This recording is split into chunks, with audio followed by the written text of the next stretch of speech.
Hello students, welcome to the lecture on service areas in a hotel, and after this lecture we will be able to learn the following objectives.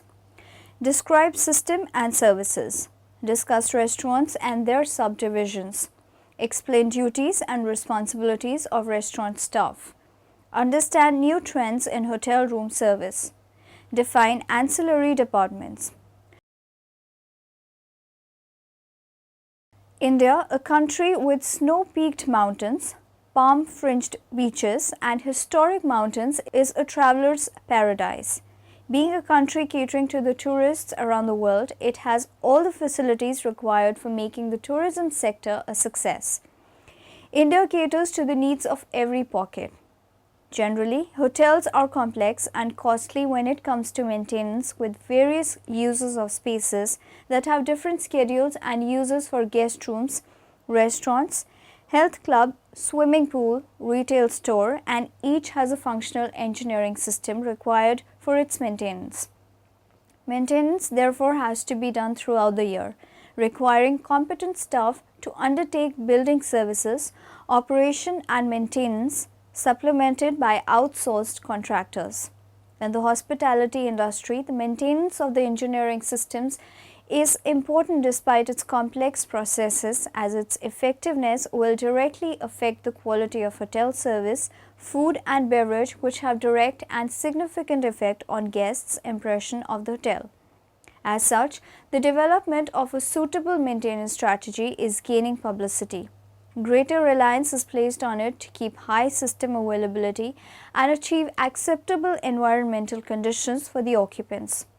Powell and Watson confirmed that most hotel rooms are accommodation-led because most revenue comes from sales of these rooms. Of the three core consumer products in the hotel, accommodation, food and beverage, accommodation standards significantly affect the customer's satisfaction and inclination to return. Maintenance management also plays a main role in improving energy efficiency and keeping the total costs optimal. The costs of operating and maintaining the engineering systems, in particular the in-house manpower, outsourced contractors, energy consumption and equipment deterioration must be properly monitored and controlled. Despite the importance of maintenance in this industry, it is characterized by the personal ownership and management structure.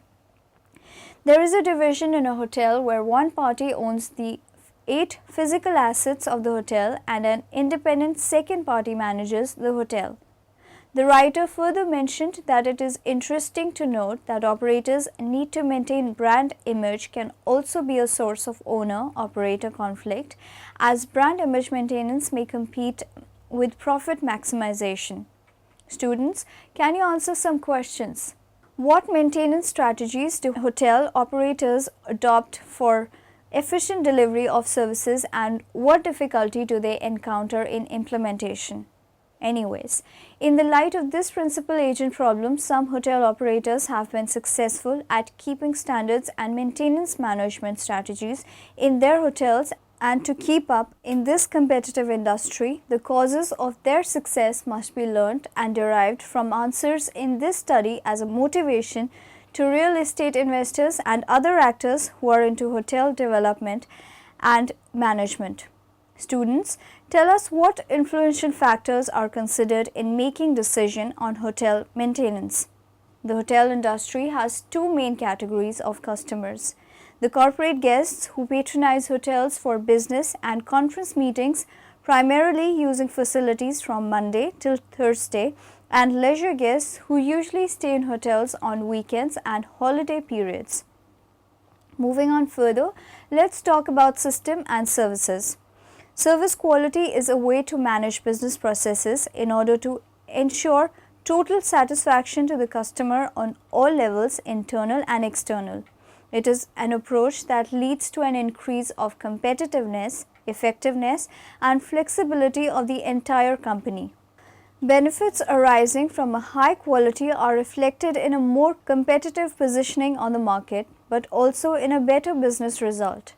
This statement can be proved by measuring the increase of profitability and market share.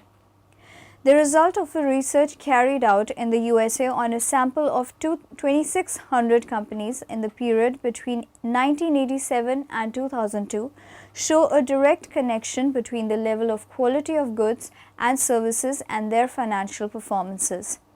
As a matter of fact, it was observed that all indicators of success of a company like market share, return on investments, property turnover coefficient, and show significantly more value in companies with a higher level of goods and services. A restaurant is a retail establishment that serves prepared food to customers. Service is generally for eating on premises, though the term has been used to include takeout establishments and food delivery services. The term covers many types of venues and a diversity of styles of cuisine and service. Restaurants are sometimes a feature of a large complex, typically a hotel, where the dining amenities are provided for the convenience of the residents and, of course, for the hotel with the singular objective to maximize their potential revenue. Such restaurants are often also open to non-residents. Restaurants range from unpretentious lunching or dining places catering to people working nearby with simple food and fixed menus served in simple settings at low prices to expensive establishments serving expensive specialty food and wines in a formal setting. Classification of restaurants. Restaurants can be classified by whether they provide places to sit, whether they are served by wait staff and the quality of the service, the formal atmosphere and the price range. Restaurants are generally classified into three groups. Quick service, also known as fast food restaurants. They offer limited menus that are prepared quickly. They usually have driven-through windows and takeout.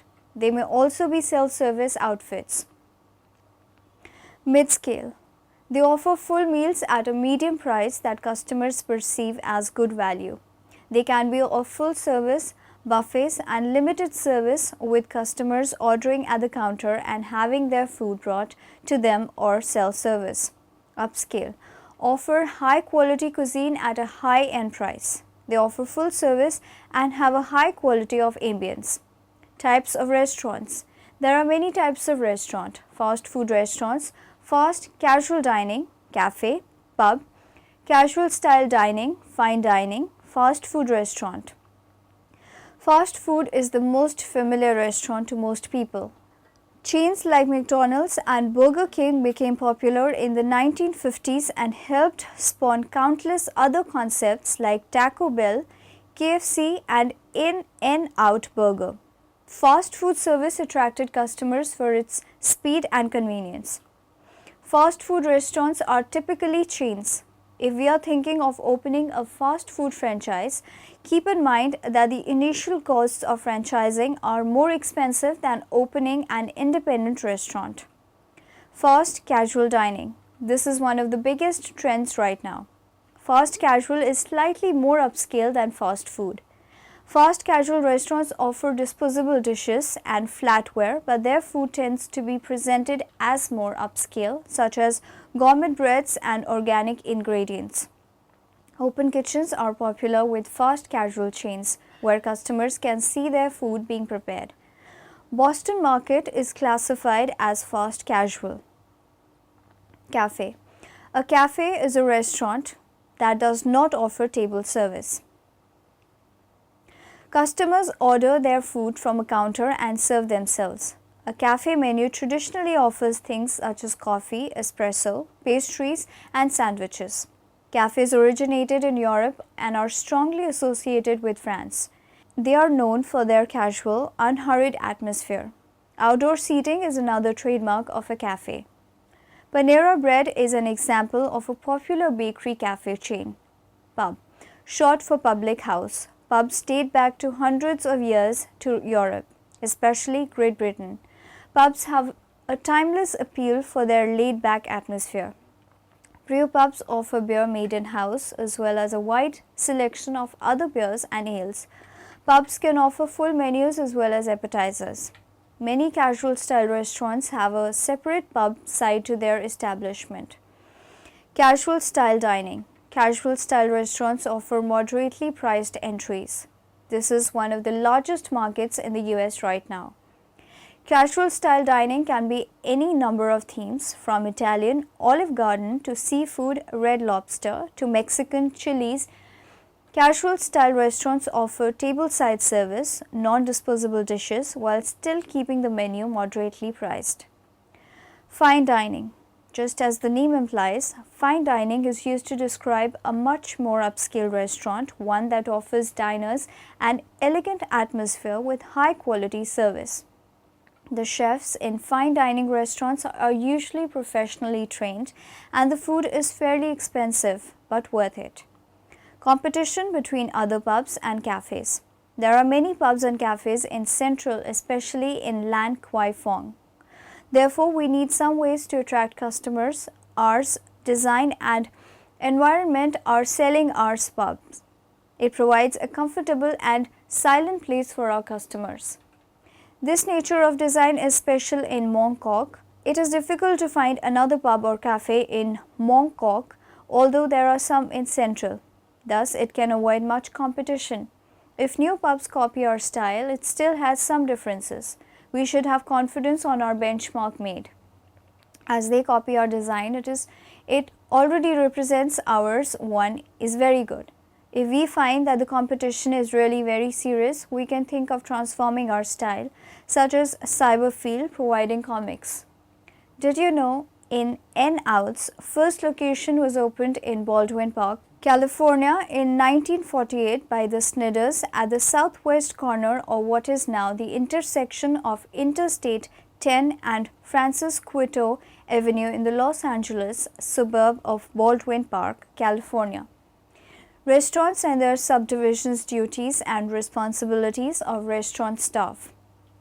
All types of catering establishments require a variety of staff positions in order to operate effectively and efficiently.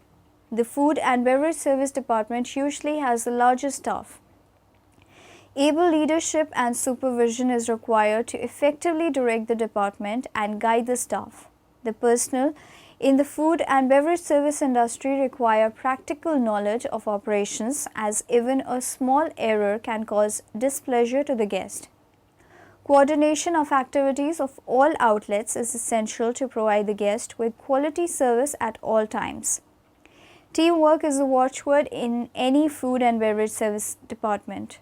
A dedicated and committed team with able leadership under ideal working conditions helps in fulfilling the establishment's ultimate goal of guest satisfaction. A few other things that you need to know about what a server should be doing and what a server shouldn't be doing. Number one, server should show up for work at least 15 minutes before the shift. That's on time. They should be in uniform. A lot of places have solid color uniforms, no buttons, nothing to distract from the customer interaction. The customer is forced to look at your face if everything else on you is black or everything else on you is white. Not a lot of distractions. Second thing, you want to make sure that you're not too buddy-buddy with the customers. You can have a very pleasant time with them, but you are not their best pals, and you never want to sit down at a chair and take an order from a customer. That is very unprofessional. You find the host or the hostess of the party, you speak with them, you welcome them to your establishment, you tell them your name, because you know what? If you do a great job, they're going to come back and ask for you specifically next time. And if you build those regular customers, those are the kinds of employees that restaurant owners love, because people will seek them out. Always make sure to offer cocktail drinks before, if anybody would like a cocktail or anything like that. Put the wine list down, put the menus out, talk about any of your specials. In the meantime, if somebody's ordered cocktails, the customers can be looking over the menu. At that point, one thing that I find is a big pet peeve of mine personally when I go out is that people want you to choose your wine before you've picked out your food. I've made no bones about it and told servers before that I will be happy to choose my wine after everybody has ordered their food, so we can pick a wine, hopefully that will match everybody's palate, everybody's taste for the food that they picked out that evening. After the food is down, go see another table really quickly, check on them, or maybe pour somebody, refill their water, and then come right back. Because if somebody's food is not correct, there's nothing worse than having to wait for 10 minutes while everyone else's food is being consumed, or everyone else's food is getting cold because they're waiting for the incorrect food to be fixed. Clear the table as shown before, and then go ahead and bring out the next course from the left side if it's eaten with a fork, from the right side if it's eaten with a spoon. Always clear from the right. Refill drinks often. Never, ever empty a bottle of wine on the first round around the table, because then it seems like the host or hostess may be cheap, and you never want them to look that way in front of their customers, in front of their guests. Even if there's 15 people, you make that one 750 milliliter bottle, make it for 15 pours, so everybody gets some, and then you leave it back with the host or hostess, and then they can tell you if they would like to have another bottle of wine for the table or not. Check back often, but not in a pushy way. Just come back, and a lot of times just eye contact will make customers very happy. You know when they may be looking for something else. They have that look where they're looking around for you. You want to make sure they don't have to look around for you long. You want to make sure that when you are not busy, which is never in the restaurant, but when you don't have anything pressing right then, you want to be where you can be seen by the people at your tables to make sure that you can get that eye contact. And don't pull one of these if you see somebody with eye contact and turn away. That is the worst, because anybody who's in the restaurant business knows that trick, and they'll be really mad at you. And who tips better than restaurant employees? Bring the check out, put it down, wait for the tender on the payment. Never ask if people want change for that. They will volunteer that if they say keep the change if it's cash. Never, if say they pay with a $100 bill and the tip the bill itself was $90, you bring them back $10. You bring them back exact change. If it was $95.42, you bring them back the exact change. That's it's not rude that way. Once they have finished everything up, you clear up the table, thank them, make sure you ask them to return. You can tell them your name again, and wish them on their way. Food and Beverage Manager. The Food and Beverage Manager is the head of the Food and Beverage Service Department and is responsible for its administrative and operational work. Food and beverage managers direct, plan, and control all aspects of food and beverage services.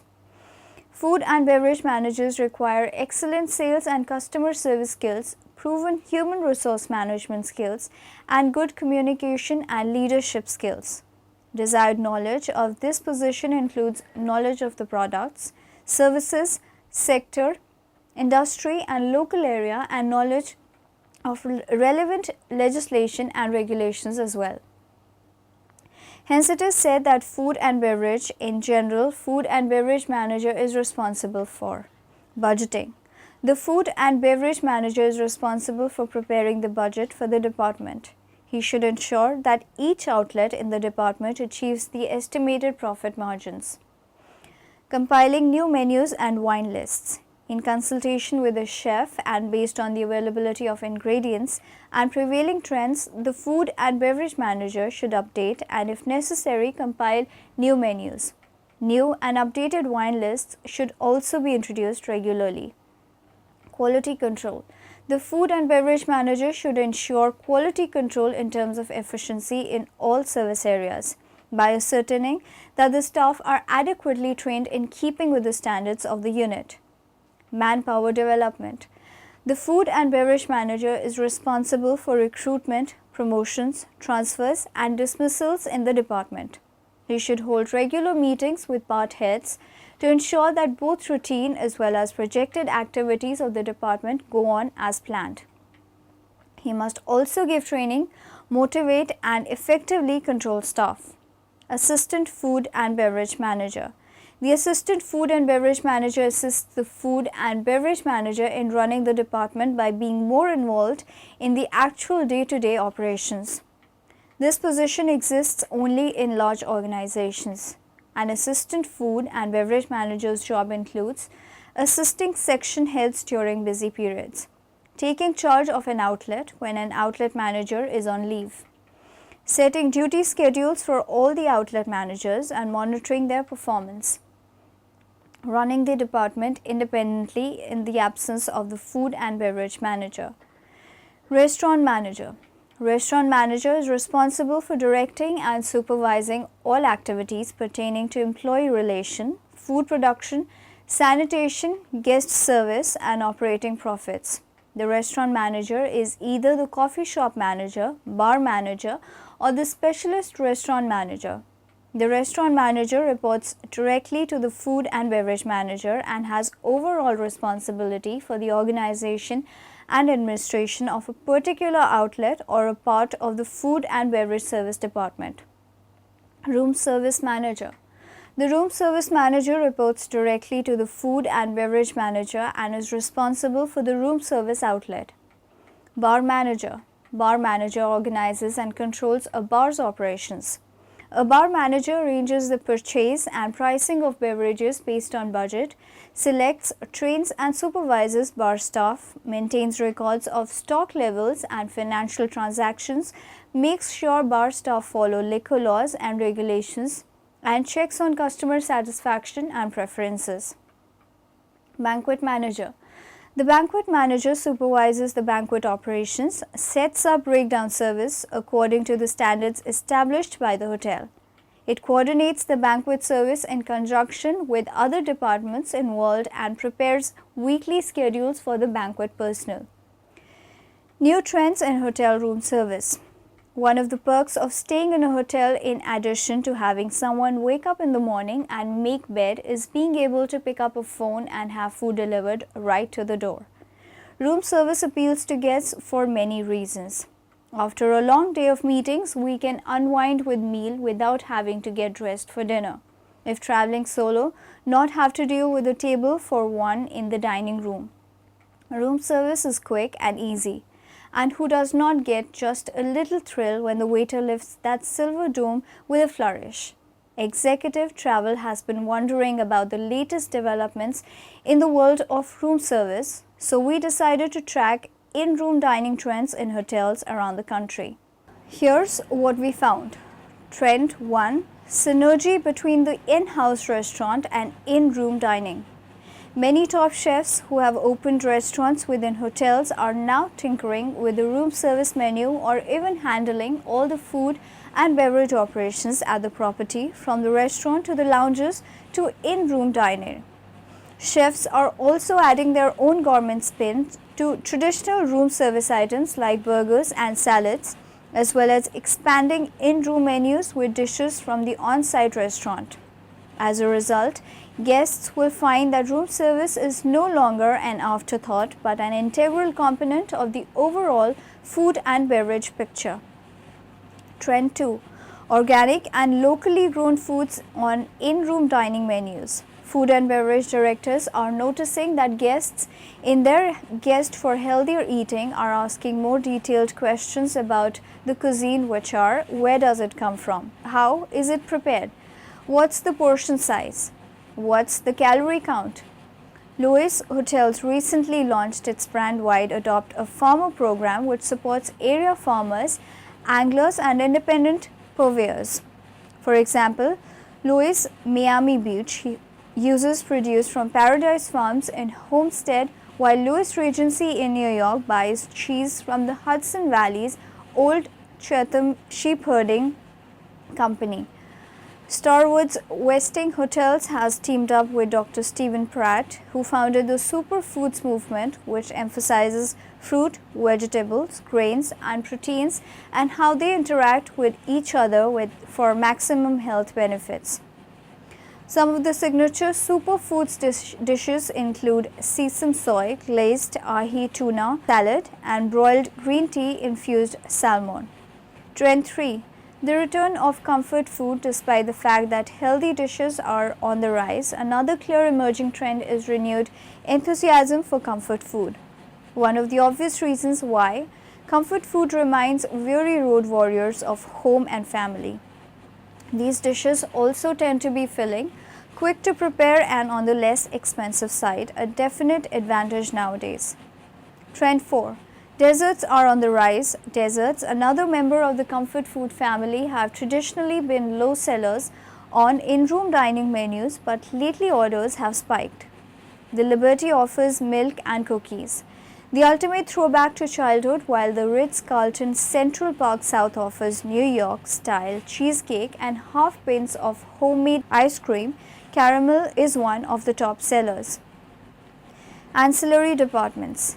The ancillary department of the restaurant area includes important part in the makeup of a catering establishment, acting as a link between kitchens or food preparation parts and the restaurant or food service parts. The service areas behind the scene can also be termed as back of house. The service areas are stocked with appropriate equipment depending on the style of operation. The service areas themselves are some of the busiest parts of a catering establishment, especially during the service periods. In general, especially in large hotels, 5 main service areas can be distinguished: still room, silver or plate room, wash up, hot plate, spare linen store. Now in the end, let us summarize what we have learnt in this lecture. Maintenance therefore has to be done throughout the year, requiring competent staff to undertake building services, operation and maintenance, supplemented by our outsourced contractors. Service is generally for eating on premises, though the term has been used to include takeout establishments and food delivery services. The food and beverage service department usually has the largest staff. Able leadership and supervision is required to effectively direct the department and guide the staff. The restaurant manager reports directly to the food and beverage manager and has overall responsibility for the organization and administration of a particular outlet or a section of the food and beverage service department. Despite the fact that healthy dishes are on the rise, another clear emerging trend is renewed enthusiasm for comfort food. The ancillary department of the restaurant area includes important parts in the makeup of a catering establishment, acting as the link between kitchens or food preparation parts and the restaurant or food service parts.